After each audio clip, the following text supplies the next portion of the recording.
Chemical বন্ডিংয়ে আমরা বেশ কয়েকদিন ধরে হাইব্রিডাইজেশন বার করছিলাম এবং তার হাইব্রিডাইজেশন বার করার পর তার গঠন কেমন হবে সে সম্পর্কে একটা আন্দাজ দেওয়া হচ্ছিল।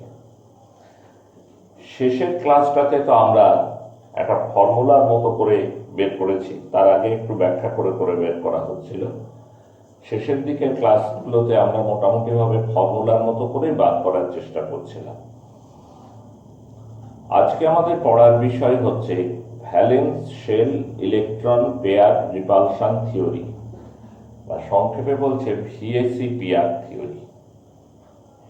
এখন এই যে আমরা বলছি যে এসপি হাইব্রিডাইজড হলে মলিকুলের গঠন কেমন হবে, লিনিয়ার।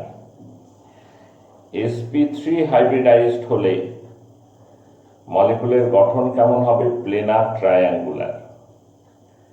sp3 হলে টেট্রাহেড্রাল। কেন হবে?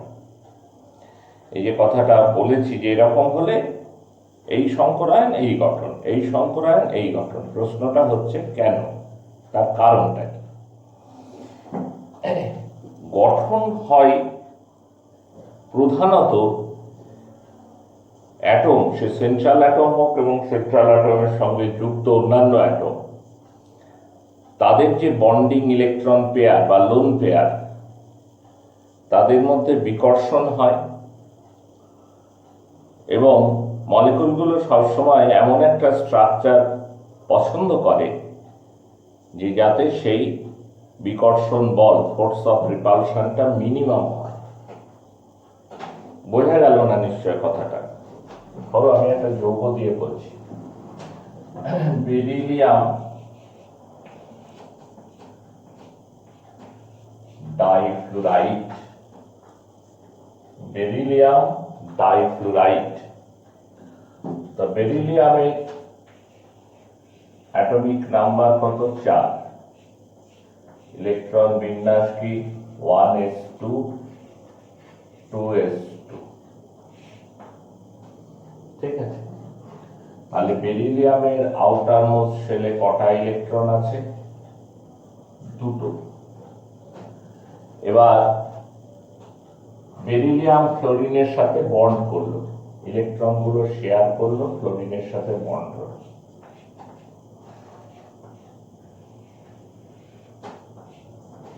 তাহলে বেরিলিয়ামের আউটার মোস্ট শেলে কটা ইলেকট্রন এলো? 4টে। নিজের ছিল কটা? 2টো। এখন যৌগটা তৈরি হওয়ার সময় হলো কটা? 4টে। 4টে মানে 2 জোড়া।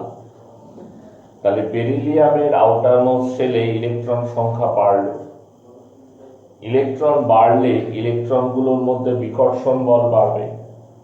এবার 4টের মধ্যে 2টো 2টো করে পেয়ার হয়ে আছে, তাহলে এই পেয়ারটা এই পেয়ারটাকে রিপেল করবে, বা উল্টোটাও সত্যি, এই পেয়ারটা এই পেয়ারটাকে রিপেল করবে।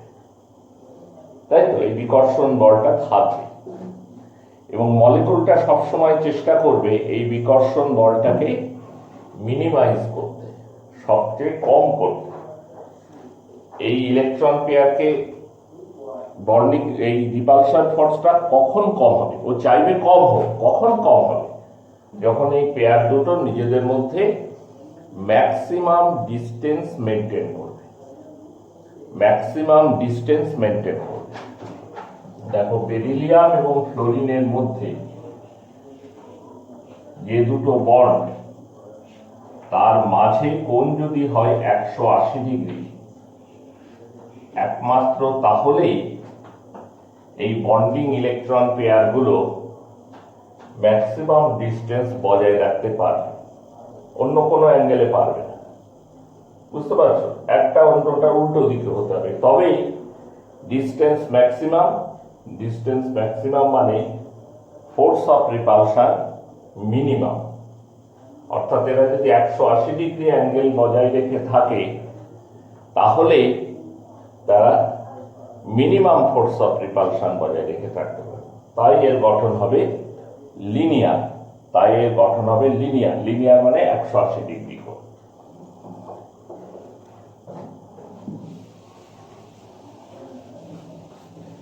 ধরো BF3,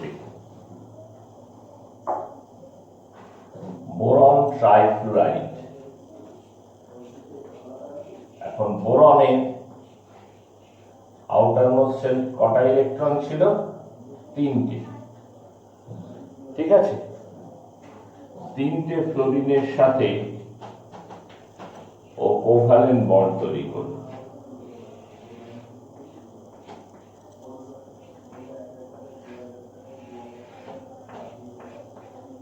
তাহলে নিজের ছিল 3টে, ফ্লোরিনের কাছ থেকে ভাগ পেল 3টে, মানে 6টা হলো। 6টা কি হিসাবে আছে? 3 জোড়া হিসাবে আছে। 6টা কি হিসাবে আছে? 3 জোড়া। প্রত্যেক জোড়াকে বিকর্ষণ করছে। দেখা গেছে ফোর্স অফ রিপালশনটা মিনিমাম হবে কখন? যদি এদের মধ্যে বন্ড অ্যাঙ্গেলটা 120 ডিগ্রি হয়। কারণ এই জোড়া যেমন এই জোড়াকে বিকর্ষণ করবে, এদের মধ্যে যেমন ফোর্স অফ রিপালশন কাজ করবে। এ চাইবে একে ঠেলে এদিকে সরিয়ে দিতে, এ চাইবে একে ঠেলে এদিকে সরিয়ে দিতে, কিন্তু খুব কি সরতে পারবে? কারণ উল্টো দিক থেকেও একটা ফোর্স অফ রিপালশন কাজ করছে। এই খুব বেশি এদিকে গেলে এদিক থেকে রিপালস করে তাকে আবার পাঠিয়ে দেবে। সব মিলিয়ে যদি দেখা গেছে যে অ্যাঙ্গেলগুলো যদি 120 ডিগ্রি হয়, 120 ডিগ্রি যদি অ্যাঙ্গেল হয়, তাহলে এই ফোর্স অফ রিপালশনের মানটা মিনিমাম হবে, সর্বনিম্ন হবে। সেই জন্য BF3 প্লেনার ট্রায়াঙ্গুলার অবস্থায় থাকে, যেখানে এই অ্যাঙ্গেলগুলো হচ্ছে 120 ডিগ্রি কাছাকাছি। CCl4এও তাই, সেখানে আবার 4টে বন্ডিং ইলেকট্রন পেয়ার থাকে।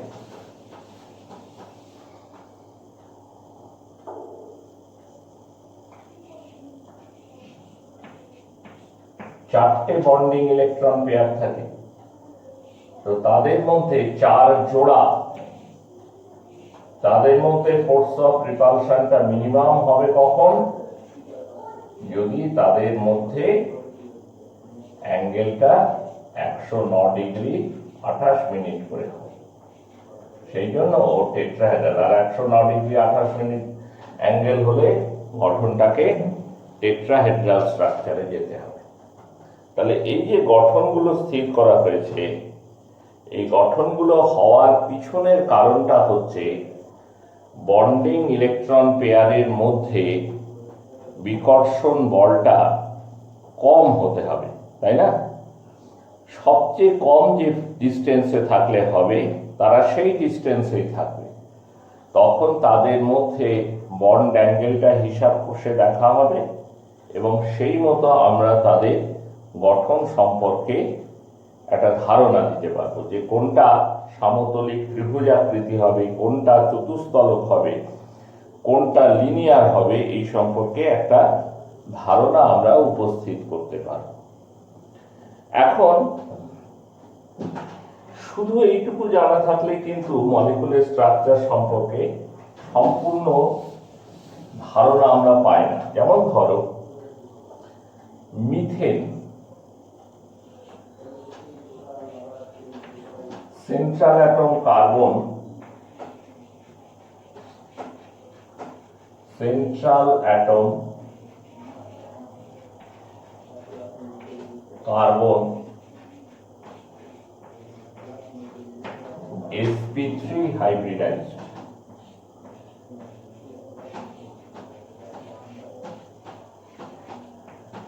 sp3 সংকরায়িত। বন্ড অ্যাঙ্গেল কত? HCH কোণের মান 109 ডিগ্রি 28 মিনিট।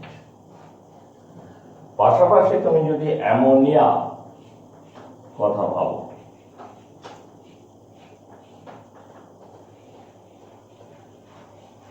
তাহলে সেন্ট্রাল অ্যাটম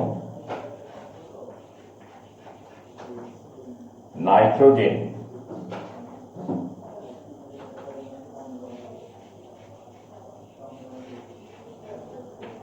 sp3 hybridized,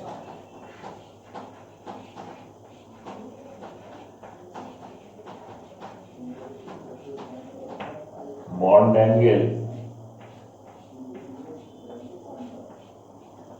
107 ডিগ্রির মতো। অর্থাৎ দেখো একই হাইব্রিডাইজেশনে থাকলো কিন্তু বন্ড অ্যাঙ্গেলটা 2 ডিগ্রি কমে গেল। অ্যামোনিয়াতে একটা লোন পেয়ার থাকে, নাইট্রোজেনে 1 lone pair.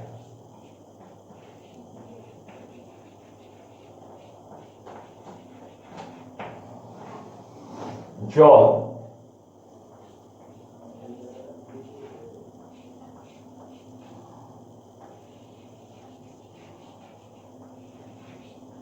Central atom oxygen,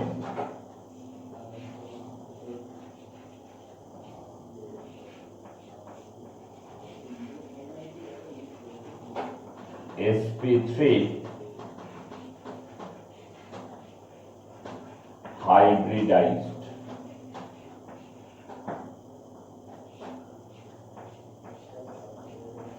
bond angle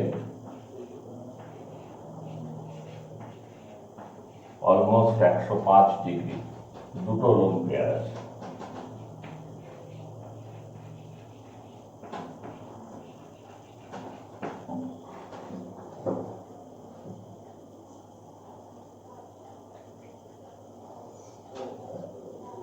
ঠিক আছে,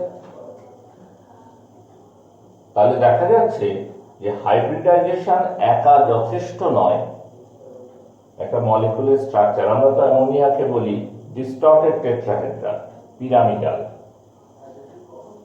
জলকে বলি অ্যাঙ্গুলার, যদিও টেট্রাহেড্রাল, অ্যাঙ্গুলার বলা হয় কারণ দুটো লোন পেয়ার দুটো ভার্টেক্স অকুপাই করে থাকে, বন্ড অ্যাঙ্গেল অনেকটা কমে যায়, 4 ডিগ্রির মতো কমে যায়। তাহলে দেখা যাচ্ছে শুধু হাইব্রিডাইজেশন দিয়ে অ্যামোনিয়া জলের গঠন তুমি ব্যাখ্যা করতে পারবে না, কোথাও না কোথাও এই লোন পেয়ারের একটা ছায়া থেকে যাবে। ঠিক আছে, আর একটা সমস্যা দেখে,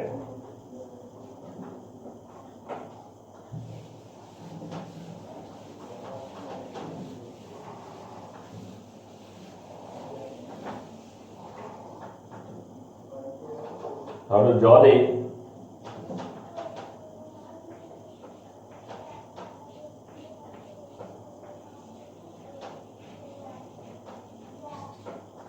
central atom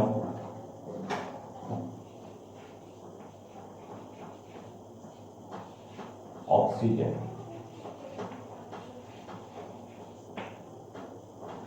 sp3 hybridized,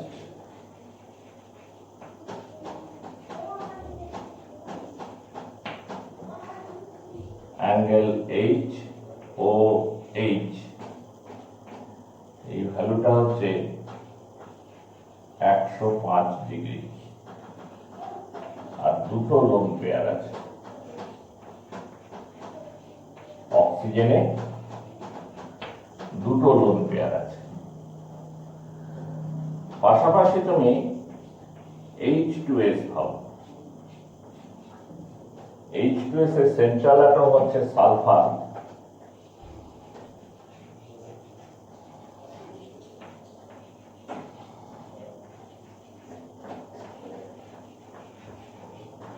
central atom হচ্ছে সালফার এবং সেটা sp3 হাইব্রিডাইজড।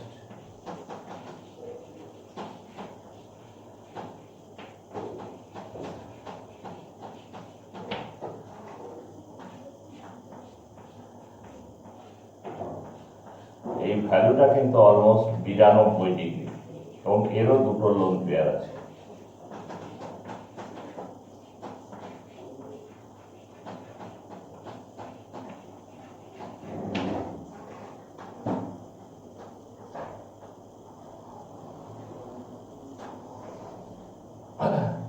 বোঝা যাচ্ছে যে তাহলে তুমি দেখো হাইব্রিডাইজেশন দিয়ে তো স্ট্রাকচারের সত্যিকারের ব্যাখ্যা করা যায় না, এটা আমরা আগেই দেখলাম। এখন দেখছি লোন পেয়ারের উপর ভরসা, হাইব্রিডাইজেশন প্লাস লোন পেয়ার, এই দুটোর উপর ভরসা করেও তুমি সত্যিকারের গঠন দিতে পারো, কারণ এটা 105, এটা 92। বোঝা যাচ্ছে কথাটা? তাহলে এই এতটা ডিফারেন্স কেন? এই জিনিসগুলো সম্যকভাবে জানার জন্যই আমাদের ভিএসি পিআর থিওরির কথাগুলো, মূল কথাগুলো আমাদেরকে জানতে হবে। Valence bond electron pair repulsion theory, এর মধ্যে হাইব্রিডাইজেশনও ধরা আছে, লোন পেয়ার এফেক্টও ধরা আছে এবং অন্যান্য নানা এফেক্ট যেগুলো বন্ড অ্যাঙ্গেলের এরকম বাড়া কমা করে সেগুলো সম্পর্কেও আলোচনা করা আছে। আজকের ক্লাসে আমরা যতটুকু পারি, আমি জানি না শেষ করতে পারবো কিনা, সব পয়েন্টগুলো ধরে ধরে আমরা আলোচনাটা শুরু করি। ধরো প্রথম কথা ভিএসি পিয়ার তত্ত্বের যেটা বলা হচ্ছে যে কোনো মলিকুলে সেন্ট্রাল অ্যাটম যদি কেবলমাত্র বন্ডিং ইলেকট্রন পেয়ার দ্বারা সারাউন্ডেড থাকে, not by non bonding electron pair আর লোন পেয়ার, তাহলে মলিকুলের স্ট্রাকচারটা হবে রেগুলার, মানে যেমন হওয়া উচিত তেমন। আবার আমি বলছি, যদি সেন্ট্রাল অ্যাটম কোনো একটা যৌগের অণুতে, যেটা সেন্ট্রাল অ্যাটম, তার চতুর্দিকে যদি কেবলমাত্র বন্ডিং ইলেকট্রন পেয়ার থাকে, কোনো নন বন্ডিং ইলেকট্রন পেয়ার বা লোন পেয়ার না থাকে, তাহলে মলিকুলটার গঠন হবে রেগুলার। মলিকুলটার মধ্যে যে ফোর্স অফ রিপালশন কাজ করবে সেটা ইভেন একই রকম। যেমন ধরো BeF2 বেরিলিয়ামের দুপাশে দুই জোড়া বন্ডিং ইলেকট্রন পেয়ার আছে, কোনো লোন পেয়ার নেই, তাহলে দুটো, একটা বন্ডিং ইলেকট্রন পেয়ার আর একটাকে যত জোরে বিকর্ষণ করছে, উল্টোটাও তাই হচ্ছে। মলিকুলার স্ট্রাকচার রেগুলার হবে। রেগুলার মানে কি? sp হাইব্রিডাইজড হলে লিনিয়ার, sp2 হাইব্রিডাইজড হলে প্লেনার ট্রায়াঙ্গুলার, sp3 হাইব্রিডাইজড হলে টেট্রাহেড্রাল, sp3d হাইব্রিডাইজড হলে ট্রাইগোনাল বাইপিরামিডাল। এরকম যেমনটি হওয়া উচিত ঠিক তেমনটি হবে। তুমি দেখবে BF3, আমরা আলোচনা করছিলাম, boron is surrounded only by bonding electron pair, কোনো লোন পেয়ার নেই। দেখবে sp2 হাইব্রিডাইজড, গঠনটা কেমন হয়েছে? Planer triangular. CCl4, central atom carbon, is surrounded only by bonding electron pair, not by non-bonding electron pair. গঠনটা কেমন হয়েছে? ইউজুয়াল sp3 হলে যেমন হয়, টেট্রাহেড্রাল, এইরকম। তাহলে এক নম্বর পয়েন্টই হলো এইটা, যে কোনো মলিকুলের মধ্যে সেন্ট্রাল অ্যাটম যদি কেবলমাত্র বন্ডিং ইলেকট্রন পেয়ার দ্বারাই সারাউন্ডেড থাকে, not known bonding or lone pair electron, যদি লোন পেয়ার ইলেকট্রন না থাকে, তাহলে মলিকুলের স্ট্রাকচার হবে রেগুলার। রেগুলার বলতে কি বোঝায়? না sp হাইব্রিড হলে লিনিয়ার, sp2 হলে প্লেনার ট্রায়াঙ্গুলার, ইত্যাদি ইত্যাদি। কেন এরকম হবে? না বন্ডিং ইলেকট্রন পেয়ারগুলো পরস্পরকে সমান জোরে বিকর্ষণ করে, সেই কারণেই রেগুলার স্ট্রাকচার হবে।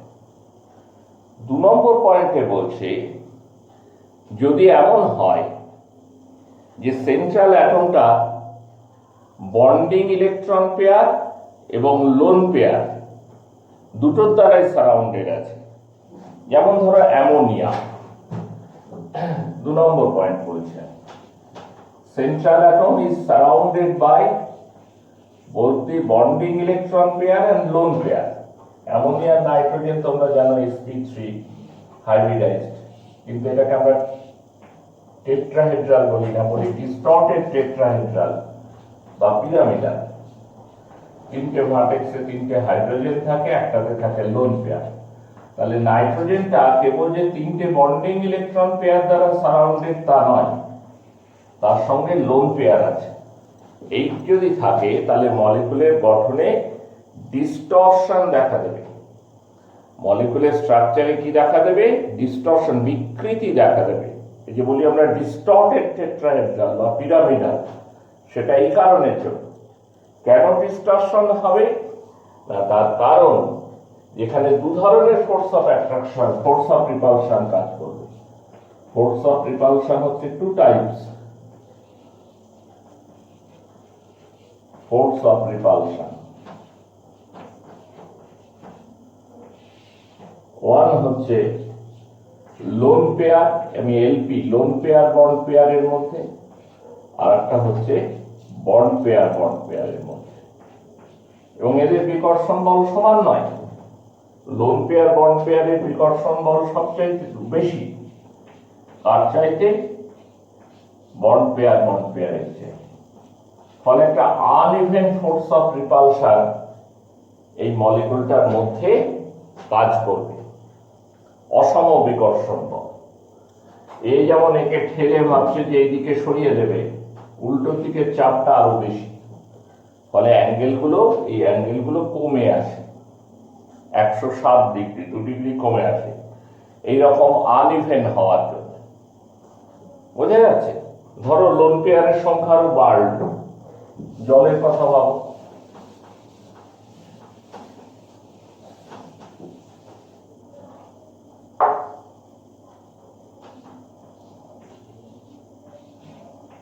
দুটো লোন পেয়ার আছে,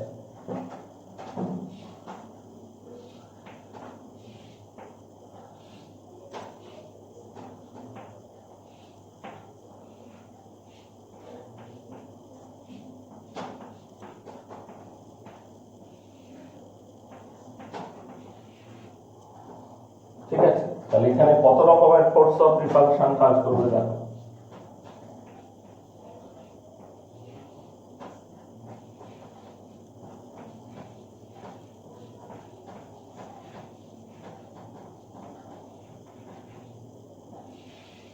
নাম্বার 1, লোন পেয়ার, দুটো লোন পেয়ার তারা পরস্পরকে বিকর্ষণ করবে। 2, লোন পেয়ার বন্ড পেয়ার, এবং 3, বন্ড পেয়ার।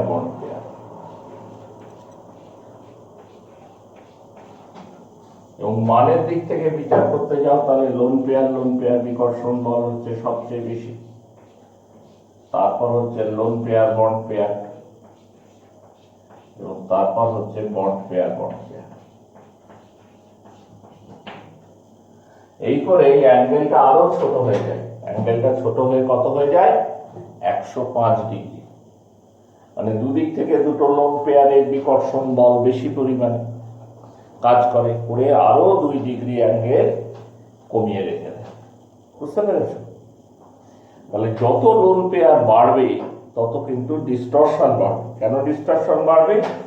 এই আনইভেন ফোর্স অফ রিপালশনের জন্য। তাহলে প্রথম পয়েন্টে আমরা কি পড়েছিলাম? যে সেন্ট্রাল অ্যাটমটা যদি কেবল বন্ডিং ইলেকট্রন পেয়ার দিয়েই সারাউন্ডেড থাকে, কোনো লোন পেয়ার যদি না থাকে, তাহলে মলিকুলার স্ট্রাকচার হবে রেগুলার, সাধারণ, যেমন হওয়া উচিত তেমন। দ্বিতীয় পয়েন্টে পেলাম যদি সেন্ট্রাল অ্যাটমে বন্ডিং ইলেকট্রন পেয়ারের সাথে সাথে লোন পেয়ারও থাকে, তাহলে মলিকুলটার মধ্যে একটা আনইভেন ফোর্স অফ রিপালশন কাজ করবে, এবং সেক্ষেত্রে মলিকুলের সাধারণ স্ট্রাকচারের মধ্যে কিছু বিকৃতি দেখা দেবে, ডিস্টরশন। কেন ডিস্টরশনটা দেখা দেবে? কারণ এই আনইভেন ফোর্স অফ রিপালশনের জন্য। এই যে কিরকম আনইভেন ফোর্স অফ রিপালশন সেটা আমরা দেখিয়েছি। লোন পেয়ার এটা ম্যাক্সিমাম নিজেদের মধ্যে বিকর্ষণ, তারপর লোন পেয়ার বন্ড পেয়ার, শেষে বন্ড পেয়ার। 3 নম্বর পয়েন্টে আমরা তুলনা করছিলাম অ্যামোনিয়া এবং ফসফিনের মধ্যে। আমাদের খেয়াল থাকতে পারে যে অ্যামোনিয়াতে নাইট্রোজেন সেন্ট্রাল অ্যাটম তো sp3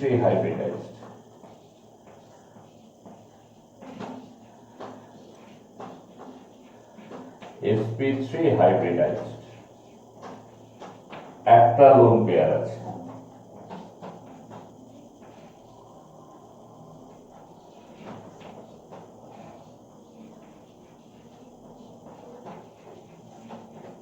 একটা লোন পেয়ার আছে sp3 এবং একটা লোন পেয়ার আছে, অ্যাঙ্গেল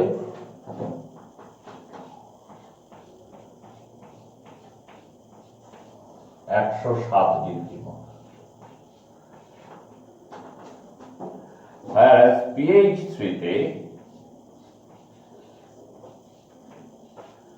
ফসফরাস সেও sp3 হাইব্রিডাইজড,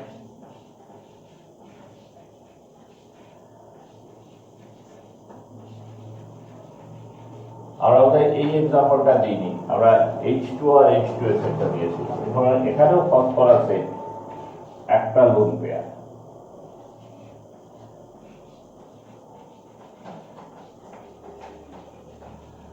তাহলে গঠন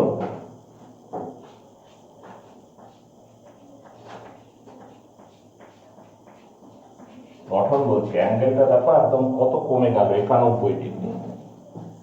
এইটা কেন সেটা বলছি। ভিএসসিপিআর এই থিওরির 3 নম্বর থিওরিতে বলছে যদি সেন্ট্রাল অ্যাটমে ভ্যাকেন্ট অরবিটাল পড়ে থাকে, ফাঁকা অরবিটাল, পি অরবিটাল বা ডি অরবিটাল যদি ফাঁকা পড়ে থাকে, তাহলে লোন পেয়ারে ফোর্স অফ রিপালশনটা অনেক বেড়ে যাবে। লোন পেয়ারে বিকর্ষণ করার ক্ষমতাটা অনেক বেড়ে যাবে। ফসফরাস তোমরা জানো 3D অরবিটাল ফাঁকা আছে, নাইট্রোজেনে তো ডি বলে কিছু নেই, ও তো সর্ববহিস্থ কক্ষপথ, আউটার মোস্ট শেলটা হচ্ছে 2 নম্বর শেল, তাহলে ওখানে ডি এর কোনো কার্বন নাই। তো ফসফরাসের যেহেতু ডিটা ফাঁকা পড়ে আছে, সেই জন্য লোন পেয়ারের বিকর্ষণ বলটা এতটা বাড়বে, দেখো বন্ড অ্যাঙ্গেলটা কত ছোট হচ্ছে। এটা H2O আর H2S এর ক্ষেত্রেও প্রযোজ্য। H2S এর সালফারের 3D ফাঁকা, বন্ড অ্যাঙ্গেল হয়ে যায় 92 ডিগ্রি। H2O তে অক্সিজেন, তার তো ডি অরবিটাল ফাঁকা নেই।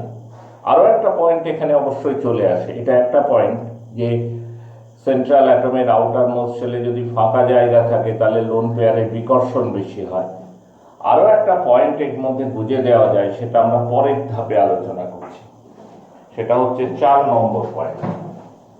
4 নম্বর পয়েন্ট বলছে সেন্ট্রাল অ্যাটমের ইলেকট্রোনেগেটিভিটি যত বেশি হবে, বন্ডিং ইলেকট্রন পেয়ার তত সেন্ট্রাল অ্যাটমের দিকে ঝুঁকে থাকবে, ফলে বন্ড অ্যাঙ্গেল বেড়ে যাবে। কিরকম তোমাকে উদাহরণ দিই, ধরো অ্যামোনিয়া, সেন্ট্রাল অ্যাটম নাইট্রোজেন, 3টে NH বন্ড আছে, একটা লোন পেয়ার, এই অ্যাঙ্গেল গুলো হচ্ছে 107 ডিগ্রি মতো। পাশাপাশি রাখো NH3,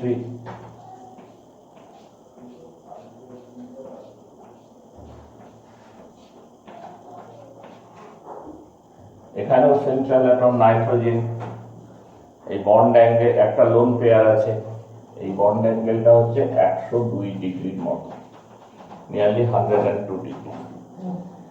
ঠিক আছে, তো বলছে সেন্ট্রাল অ্যাটমের ইলেকট্রোনেগেটিভিটি যত বাড়বে, ধরো নাইট্রোজেন আর হাইড্রোজেনের মধ্যে তুমি যদি কম্পেয়ার করো, তাহলে নাইট্রোজেনের ইলেকট্রোনেগেটিভিটি অনেক বেশি, এটা হচ্ছে 3, হাইড্রোজেন হচ্ছে 2.1, তাহলে বন্ডিং ইলেকট্রন পেয়ার গুলো সব নাইট্রোজেনের দিকে ঝুঁকে থাকবে। ঝুঁকে থাকলে কি হবে, টুয়ার্ড সেন্টার, তার মানে তাদের মধ্যে ডিস্টেন্সটা কমে যাচ্ছে। এইটা খেয়াল করে দেখো, কাছাকাছি চলে আসছে, কাছাকাছি চলে এলে কি হবে, ফোর্স অফ রিপালশন বাড়বে। NH3 তে আবার উল্টো, ফ্লোরিনের ইলেকট্রোনেগেটিভিটি বরং নাইট্রোজেনের চেয়ে বেশি, তাহলে বন্ডিং ইলেকট্রন পেয়ার গুলো ফ্লোরিনের দিকে ঝুঁকে যাচ্ছে। সেন্ট্রাল অ্যাটমের দিকে যদি ঝুঁকে না গিয়ে বাইরের দিকে যায়, তাদের মধ্যে ডিস্টেন্স বেড়ে যাবে। ডিস্টেন্স বেড়ে গেলে ফোর্স অফ রিপালশন কমে যাবে, কমে গেলে বন্ড অ্যাঙ্গেলটা ছোট হবে। সেন্ট্রাল অ্যাটমে কেন্দ্রীয় পরমাণুর ইলেকট্রোনেগেটিভিটি বেশি, মানে বন্ডিং ইলেকট্রন পেয়ারটা সেন্ট্রাল অ্যাটমের দিকে ঝুঁকে থাকবে, আর যত সেন্ট্রালি ঝুঁকে থাকবে তত তাদের মধ্যে ডিফারেন্স, ডিস্টেন্সটা কমবে। ডিস্টেন্স কমলে ফোর্স অফ রিপালশন বাড়বে, ফোর্স অফ রিপালশন বাড়লে বন্ড অ্যাঙ্গেল বাড়বে। আর যদি সেন্ট্রাল অ্যাটম না হয়ে অন্য অ্যাটমের ইলেকট্রোনেগেটিভিটি বেশি হয়, তাহলে বন্ডিং ইলেকট্রন পেয়ার গুলো সেন্ট্রাল অ্যাটম থেকে বাইরের দিকে থাকবে, বাইরের দিকে থাকলে তাদের মধ্যে ডিস্টেন্স বাড়বে, ডিস্টেন্স বাড়লে ফোর্স অফ রিপালশন কমে যাবে। অ্যামোনিয়া ফসফিনের ক্ষেত্রে কথাটা প্রযোজ্য। আমি যে একটা কারণ দেখালাম ডি অরবিটাল, পাশাপাশি এটাও তোমরা কারণ হিসাবে রাখতে পারো যে নাইট্রোজেন, তার ইলেকট্রোনেগেটিভিটি ফসফরাসের চেয়ে বেশি, এখানে অবশ্য দুজনেরই ইলেকট্রোনেগেটিভিটি হাইড্রোজেনের চেয়ে বেশি। তো যাই হোক, বন্ডিং ইলেকট্রন পেয়ার গুলো অ্যামোনিয়াতে নাইট্রোজেনের দিকে যতটা ঝুঁকে থাকবে, ফসফিনে কিন্তু ততটা থাকবে না। ফসফরাসের দিকে থাকবে, কিন্তু এখানকার মতো অতটা না। ফলে এখানে হাই ফোর্স অফ রিপালশন কাজ করবে, বন্ড অ্যাঙ্গেলকে বাড়িয়ে দেবে। বুঝে গেল? ফসফরাসের রিপালসিভ ফোর্সটা কম হবে। দুদিক দিয়ে তুমি ফসফিনের এই কম বন্ড অ্যাঙ্গেলটাকে এক্সপ্লেন করতে পারো। 5 নম্বর পয়েন্ট বলছে, যদি কোনো মলিকুলের মধ্যে সেন্ট্রাল অ্যাটম ডাবল বন্ড এবং সিঙ্গেল বন্ড দিয়ে যুক্ত থাকে কারোর সাথে, ধরো COCl2, তোমরা জানো এই কার্বনটা হচ্ছে sp2, আমি করে দেখিয়েছি এখানে, পাশাপাশি BF3, বোরন হচ্ছে sp2, এটাও sp2। এইখানে বন্ড অ্যাঙ্গেল গুলো একদম পারফেক্ট 120 ডিগ্রি করে, কোনো একটু এদিক ওদিক নেই। এখানে কিন্তু এই বন্ড অ্যাঙ্গেলটা হচ্ছে 122 ডিগ্রির মতো, এই দুটো একটু বড়, আর এটা 116 ডিগ্রির মতো। এর কারণ কি? এর কারণ খুব পরিষ্কার। এদিকে একদিকে ডাবল বন্ড আছে, ডাবল বন্ড মানে কটা ইলেকট্রন? 4টে। তাহলে এইদিকে ইলেকট্রন ডেন্সিটি বেশি, এদিকে ইলেকট্রন ডেন্সিটি কম। ইলেকট্রন ডেন্সিটি বেশি হলে কি হবে? ফোর্স অফ রিপালশন বেশি হবে। এখানে তো সে ব্যাপারটা নেই, সব সিঙ্গেল বন্ড, মানে দুটো দুটো দুটো ইকুয়াল ফোর্স অফ রিপালশন কাজ করছে। মলিকুলটার মধ্যে ফোর্স অফ রিপালশনটা ইকুয়াল, সমান বিকর্ষণ করছে, তাই অ্যাঙ্গেলটা একদম ঠিক আছে, 120 ডিগ্রি, যেটা হওয়া উচিত ছিল। আর এখানে একদিকে ইলেকট্রন ডেন্সিটি বেশি বলে ফোর্স অফ রিপালশন বেশি, তার ফলে সেই অ্যাঙ্গেল দুটো বড় হয়ে যাচ্ছে, বাকি অ্যাঙ্গেলটা ছোট। এই হচ্ছে VSEPR থিওরির 5টা ধারা। হ্যাঁ, হাইব্রিডাইজেশনের পাশাপাশি এই VSEPR থিওরি যত্ন করে পড়তে পারলে তবেই আমরা একটা যৌগের গঠন সম্পর্কে একটা সাধারণ ধারণা করতে পারি। তো আজকের ক্লাস এই পর্যন্তই থাকলো।